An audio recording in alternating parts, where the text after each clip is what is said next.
ഗാസയിലെ വെടിനിർത്തലിന്റെ രണ്ടാം ഘട്ടം സംബന്ധിച്ചുള്ള പുതിയ ചർച്ചകൾക്ക് തയ്യാറെടുക്കുന്നതിനിടെ ഗാസയെ ഇരുട്ടിലാക്കിയിരിക്കുകയാണ് ഇസ്രയേൽ. ബന്ദികളെ എത്രയും പെട്ടെന്ന് മോചിപ്പിക്കാൻ ഹമാസിനെ സമ്മർദ്ദത്തിലാക്കാനുള്ള ഏറ്റവും പുതിയ തന്ത്രമാണ് ഇസ്രയേലിന്റെ ഈ വൈദ്യുതി വിച്ഛേദനം.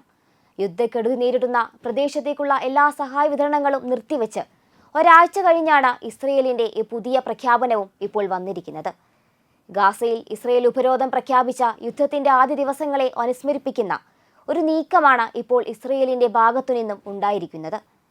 വൈദ്യുതി മുടക്കത്തെ ബ്ലാക്ക്മെയിൽ എന്നാണ് ഹമാസ് വിശേഷിപ്പിച്ചത്. കഴിഞ്ഞ ആഴ്ച ഗാസയിലേക്കുള്ള അവശ്യ വസ്തുക്കൾ ഇസ്രയേൽ തടഞ്ഞപ്പോഴും ഹമാസ് അതിനെതിരെ ശക്തമായ പ്രതികരണം നടത്തിയിരുന്നു. ഗാസ വെടിനിർത്തലിന്റെ പ്രാരംഭഘട്ടം മാർച്ച് 1 അവസാനിച്ചിരുന്നു. വെടിനിർത്തൽ പ്രാബല്യത്തിലായിരിക്കുമ്പോൾ തന്നെ ഫലസ്തീനികളെ ലക്ഷ്യമിട്ട് ഇസ്രയേൽ ആ പ്രദേശങ്ങളിൽ വ്യോമാക്രമണം നടത്തിയിരുന്നു. കാര്യങ്ങൾ പൂർണ്ണമായ യുദ്ധത്തിലേക്ക് കൊണ്ടുചെന്നെത്തിക്കാനുള്ള സമ്മർദ്ദമാണ് ഇസ്രയേൽ നടത്തുന്നത് എന്നാണ് ഹമാസ് വിമർശിക്കുന്നത്. യുദ്ധം എന്നേക്കുമായി അവസാനിപ്പിക്കുക എന്ന ലക്ഷ്യത്തോടെ വെടിനിർത്തലിന്റെ രണ്ടാം ഘട്ട ചർച്ചകൾ ഉടൻ ആരംഭിക്കണമെന്ന് ഹമാസ് ആവർത്തിച്ച് ആവശ്യപ്പെട്ടിട്ടുണ്ട്. എന്നാൽ ഏപ്രിൽ പകുതി വരെ ഒന്നാം ഘട്ടം നീട്ടുന്നതാണ് നല്ലതെന്ന നിലപാടിലാണ് ഇസ്രയേൽ ഉള്ളത്. ഗാസയ്ക്കുള്ള സഹായവും ഇസ്രയേൽ നിർത്തിവെച്ചിട്ടുണ്ട്. ഇതിനിടെ ഗാസ മുനമ്പിലേക്ക് വൈദ്യുതി വിതരണം ഉടനടി നിർത്താനുള്ള ഉത്തരവിൽ താൻ ഒപ്പുവെച്ചതായി ഇസ്രയേൽ ഊർജ്ജമന്ത്രി എലി കോഹൻ പ്രസ്താവനയിൽ പറഞ്ഞു. ബന്ദികളെ തിരികെ കൊണ്ടുവരാൻ തങ്ങൾ എല്ലാ തന്ത്രങ്ങളും ഉപയോഗിക്കുമെന്ന് മന്ത്രി പറയുന്നു. ഹമാസ് ഗാസയിൽ ഇല്ലെന്ന് ഉറപ്പാക്കുകയാണ് ഇസ്രയേലിന്റെ ലക്ഷ്യമെന്നും കോഹൻ വ്യക്തമാക്കി. എന്നാൽ ഇസ്രയേലിന്റെ തന്ത്രത്തിനെതിരെ ഹമാസ് രംഗത്തെത്തിയിട്ടുണ്ട്. വില കുറഞ്ഞതും അസ്വീകാര്യവുമായ ബ്ലാക്ക്മെയിൽ തന്ത്രങ്ങളിലൂടെ ഗാസയിലെ ജനങ്ങളെയും അവരുടെ ചെറുത്തുനിൽപ്പിനെയും സമ്മർദ്ദത്തിലാക്കാനുള്ള തീവ്ര ശ്രമമാണ് ഇസ്രയേലിന്റെ ഭാഗത്തു നിന്നും ഉണ്ടായിരിക്കുന്നതെന്ന് ഹമാസിന്റെ രാഷ്ട്രീയ ബ്യൂറോ അംഗമായ ഇസ്സത്ത് അൽ റിഷ്ക് വിശേഷിപ്പിച്ചു. ഹമാസിന്റെ ആക്രമണത്തിനു ശേഷം 2023 ഒക്ടോബർ 7 യുദ്ധം പൊട്ടിപ്പുറപ്പെട്ട ദിവസങ്ങൾക്കു ശേഷം ഇസ്രയേൽ ഗാസയിലേക്കുള്ള വൈദ്യുതി വിച്ഛേദിച്ചിരുന്നു. 2024 മധ്യത്തിൽ മാത്രമാണത് പുനഃസ്ഥാപിച്ചത്. ഇസ്രയേലിനും ഗാസയ്ക്കുമിടയിലുള്ള ഏക വൈദ്യുതി ലൈൻ വഴിയാണ് പ്രധാന ഡീസലൈനേഷൻ പ്ലാന്റിലേക്ക് വൈദ്യുതി എത്തുന്നത്. ഗാസയിലെ ജനം ഇപ്പോൾ പ്രധാനമായും സോളാർ പാനലുകളെയും ഇന്ധനത്തിൽ പ്രവർത്തിക്കുന്ന ജനറേറ്ററുകളെയുമാണ് വൈദ്യുതി ഉൽപ്പാദിപ്പിക്കാൻ ആശ്രയിക്കുന്നത്.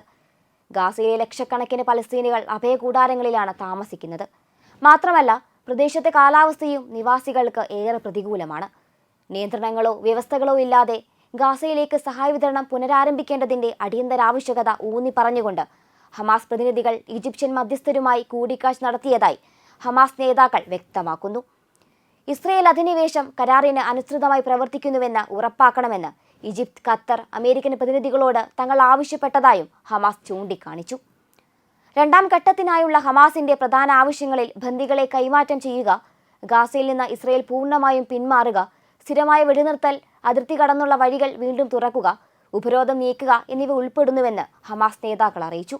ഗാസയിൽ അവശേഷിക്കുന്ന ബന്ദികളെ മോചിപ്പിക്കുക, എല്ലാ ഇസ്രയേൽ സേനകളെയും പിൻവലിക്കുക, സ്ഥിരമായ വെടിനിർത്തൽ സ്ഥാപിക്കുക എന്നിവ ഉൾപ്പെടുന്ന രണ്ടാം ഘട്ടത്തെക്കുറിച്ച് മുൻ അമേരിക്കൻ പ്രസിഡന്റ് ജോ ബൈഡൻ രൂപരേഖ തയ്യാറാക്കിയിരുന്നു.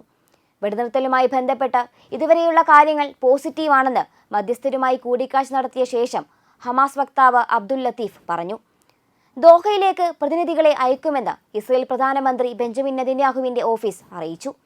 2023 ഒക്ടോബർ 7 ആക്രമണത്തിന് മറുപടിയായി ഇസ്രയേൽ നടത്തിയ നിരന്തരമായ സൈനിക നടപടിയിൽ ഗാസയിലെ മുഴുവൻ ജനങ്ങളും പലായനം ചെയ്തതിനാൽ 15 മാസത്തിലേറെ നീണ്ടുനിന്ന പോരാട്ടത്തിന് വെടിനിർത്തൽ വലിയ തോതിൽ വിരാമമിട്ടിരുന്നു. കൂടാതെ 6 ആഴ്ച നീണ്ടുനിന്ന ആദ്യഘട്ടത്തിൽ ഇസ്രയേലിൽ തടവിലാക്കപ്പെട്ട ഏകദേശം 1800 പലസ്തീൻ തടവുകാരുടെ മോചനത്തിനായി 25 ഇസ്രയേലി ബന്ദികളെയും തടവിലായിരുന്നപ്പോൾ മരണപ്പെട്ട 8 പേരുടെ മൃതദേഹങ്ങളും ഇസ്രയേലിന് കൈമാറിയിരുന്നു. ബന്ദി കൈമാറ്റത്തെ തുടർന്ന് ഗാസയിലേക്ക് അത്യാവശ്യമായ ഭക്ഷണം, പാർപ്പിടം, വൈദ്യസഹായം എന്നിവ നൽകാൻ ഇസ്രയേൽ അനുവദിക്കുകയും ചെയ്തു. ഇതാണ് കഴിഞ്ഞ ആഴ്ച ഇസ്രയേൽ നിർത്തിവെച്ചത്. ഗാസയിലേക്കുള്ള സഹായം ഇസ്രയേൽ നിർത്തിവെച്ചതിനെതിരെ UN ശക്തമായ ഭാഷയിൽ വിമർശിച്ചു. ഇസ്രയേൽ സർക്കാർ പട്ടിണിയെ ആയുധമാക്കുകയാണെന്നും UN ആരോപിച്ചു. ഗാസയിലേക്കുള്ള സഹായം നിർത്തിവെച്ചതോടെ ജനങ്ങൾ പട്ടിണിയിലാണ്. അതേസമയം ശേഷിക്കുന്ന എല്ലാ ബന്ദികളെയും വിട്ടയച്ചില്ലെങ്കിൽ ഗാസ കൂടുതൽ നശിപ്പിക്കുമെന്ന് അമേരിക്കൻ പ്രസിഡന്റ് ഡൊണാൾഡ് ട്രംപ് ഭീഷണിപ്പെടുത്തി. മാത്രമല്ല, ഗാസയെ കൂടുതൽ ആക്രമണങ്ങൾക്ക് വിധേയമാക്കുമെന്ന ധ്വനിയും ട്രംപിന്റെ ഭീഷണിയിലുണ്ട്. 1997 ഹമാസിനെ തീവ്രവാദ സംഘടനയായി പ്രഖ്യാപിച്ചതിനു ശേഷം അമേരിക്ക മുമ്പ് ഹമാസുമായി ബന്ധം വിസമ്മതിച്ചിരുന്നെങ്കിലും ഇപ്പോൾ അവരുമായി നേരിട്ടുള്ള ചർച്ചകൾക്ക് തയ്യാറായിരിക്കുകയാണ് അമേരിക്ക. അമേരിക്കക്കാരെ മാത്രമല്ല, എല്ലാ തടവുകാരെയും മോചിപ്പിക്കുന്നതിന് ആഴ്ചകൾക്കുള്ളിൽ ഹമാസുമായി ഒരു കരാറിലെത്താൻ കഴിയുമെന്ന് ഹമാസുമായി ചർച്ച നടത്തിയ ഉദ്യോഗസ്ഥനായ ആദം ബൊഹ്ലർ മാർച്ച് 9-ന് CNN-നോട് പറയുകയും ചെയ്തിട്ടുണ്ട്. ഒക്ടോബർ 7-ലെ ആക്രമണത്തിൽ ഹമാസ് ബന്ദികളാക്കിയ 251 പേരിൽ 58 പേർ ഗാസയിൽ തന്നെ തുടരുകയാണ്. അതിൽ 5 അമേരിക്കക്കാരും ഉൾപ്പെടുന്നുണ്ട്. ഇതിൽ 4 പേർ മരിച്ചതായി സ്ഥിരീകരിച്ചിട്ടുമുണ്ട്. ഗാസയിൽ നിന്ന് പലസ്തീനികളെ പുറത്താക്കാനുള്ള വ്യാപകമായ വിമർശനത്തിനിടയാക്കിയ ഗാസ ഏറ്റെടുക്കൽ പദ്ധതി ട്രംപ് മുന്നോട്ട് വെച്ചതോടെ റമല്ല ആസ്ഥാനമായുള്ള പലസ്തീൻ അതോറിറ്റി ട്രസ്റ്റ് ഫണ്ട് വഴി പുനർനിർമ്മാണത്തിന് ധനസഹായം നൽകുന്ന ഒരു ബദൽ മാർഗം നിർദ്ദേശിക്കാൻ അറബ് നേതാക്കളെ സമ്മർദ്ദം ചെലുത്തിയതായാണ് ഇപ്പോൾ ലഭിക്കുന്ന വിവരം.